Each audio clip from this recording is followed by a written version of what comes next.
Andrew, Lenny, nice to meet you. Andrew, hello. All right, tell us now. Tonight, you're nominated, correct? Yes. And come on over, right in the square. They want to keep us centered. We got to keep centered. And I'm gonna stand here so they can see your gorgeous face there. So tell us all about what you're nominated for, and tell us a little bit about the project.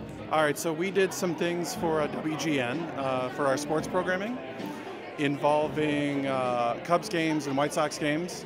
And we did two different things. We did one where we talked to the old crew, and they had very specific memories, like the Terry Wood strikeout game, the 20 strikeout game, the time somebody hit a home run ball, like it almost hit their head, and it's kind of fun stuff.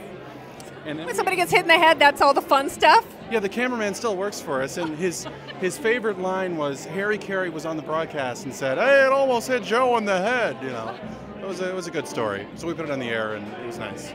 I think that's pretty exciting. So there's a whole group of you here then, it's kind of supporting this effort? Yes, there is a whole group. Yeah. Well, you guys do amazing broadcast work, so I'm going to wish you the best this evening, and hopefully you're going to walk away with a statuette. All right. Thank you very much. All right, thank you for joining us.